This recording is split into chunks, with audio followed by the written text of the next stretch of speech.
So on the motivation piece, I think we'll start there. Wasn't really money driven at first. In fact, like I think there are times that only when I look back on it that I appreciate that I was a little bit naive because my decisions were easier to make. Whereas like I wasn't just chasing money, I was chasing a new experience. And I felt it was in a risk-free scenario. So let me specifically, the moment that I knew I wanted to do it, I had a couple things in me, a couple experiences. So one, this is all happened at Mark Logic is when I actually decided I wanted to do it sometime.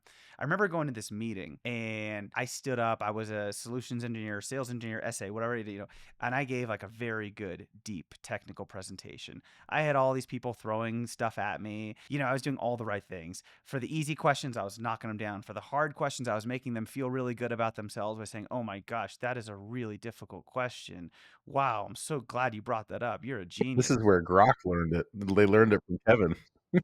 Oh my gosh, you're right. That is a weakness in our product. Thanks for pointing that out. We'd love to address that with you. Would you like to, all that stuff. And I just like, I nailed it, right? I did all the things. And then the rep complimented me and bought me dinner. And I went and worked on other deals. Then like a month later, you see the win wire, deal goes out, and they're just like praising the rep. Dude, that guy just sat in the meeting and did nothing while I danced. What do you mean praise the rep? That was my deal, So I had that feeling a bunch. And I'm actually not saying that feeling is right or wrong, but I'm just saying that was the feeling I had in the moment. And I bet a lot of other sales engineers can empathize with that feeling, right? And then there were other meetings where I would go to where I'd be like, okay, this deal, and at that time, I'm in my mid 20s, right? So like I'm not super experienced, but you can feel it. So you're in a meeting and I'm like, okay, this deal feels like it should be a deal. Okay, in my head, I'm like, okay, sales rep, ask them for the money now. Tell them what a deal looks like. And I'm like waiting. And then the meeting would end and it wouldn't happen.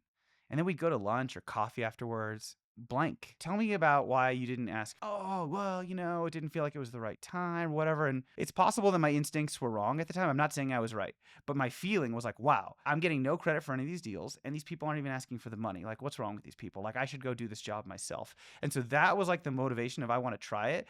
And I didn't ever want to do it at Mark Logic. Mark Logic was not a very good company. And every quarter, somebody would be a hero and then 10 people would get fired in sales. I'm exaggerating a little bit, but it was just that hero culture. Whereas with MongoDB, I proved myself as a sales engineer there. I had a really supportive VP of sales who said, hey, why don't you give this a try? Was that Ben? That was Ben, yeah. Ben's amazing VP of sales. He's phenomenal. Ben's fantastic. I'd love to work with Ben again someday. But Ben said, we're actually a little short-staffed too. If you could actually be your own sales engineer for a little while, that would be great for us and for the company. And then I'll help coach you on the sales stuff. And try it for a year. If either the company doesn't think it's working, you don't think it's working, you just get your old job back because we know you're a good sales engineer. And I love open source software. I love MongoDB.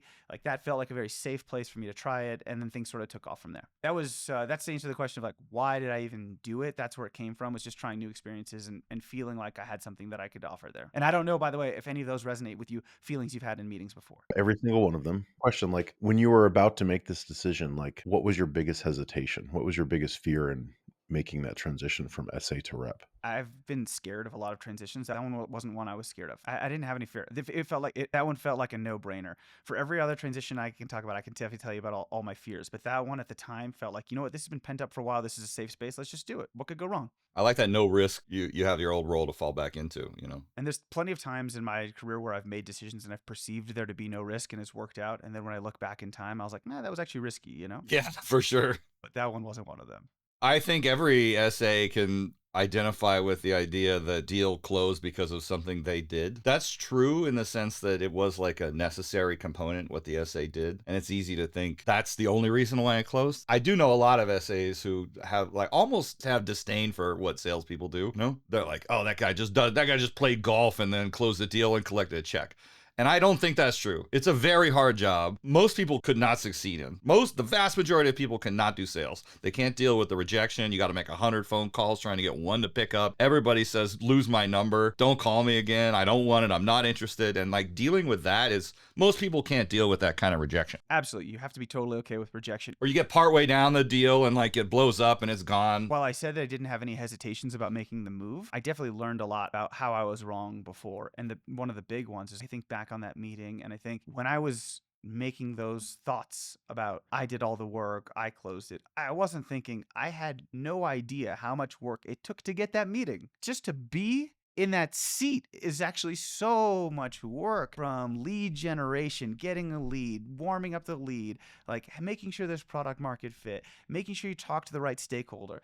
How do you get 7 people in the room at one time to go to present to, right? You have to have already built up a relationship and stuff like that to even get there. And I mentioned that it closed like many months after that meeting. I had no respect for how much like just dirty work it is to just drag a deal over the line and get the signatures, right? I mean, Sally says the deal's approved, but oh, we thought Sally was the decision maker. It's actually Sally's boss. Carol's on vacation. And you know what? She cares, but actually it has to go to legal. And oh, you know what? Actually, there's this guy who works in this other division. Turns out he can kill the deal, even though he can't sign the deal, but he can kill it. So you actually got to talk to meet that guy. Procurement, was that? I mean, sometimes it's procurement, sometimes it's just another division. So there's just so many things I learned where I realized that I was wrong. That wasn't my deal. Doesn't mean I shouldn't have gotten a lot of credit for it. And I think that's one thing that makes me different, or I don't know. I mean, everyone's unique, but I have a lot of empathy and understanding for the sales engineers that I work for or that I work with. And so I think they like to work with me because I totally get what things sales engineers can hate about working with sales reps. And I do my very best to not be that. Or when I have to be that, I can just say like, hey, here's what you might be thinking about what I'm about to say, because I've been there before. Maybe you're not. I don't want to say you're thinking that, but here's what you might be thinking. Here's why I'm still doing it, and let's talk about it. Yeah, having empathy, having done both sides, is a huge leg up.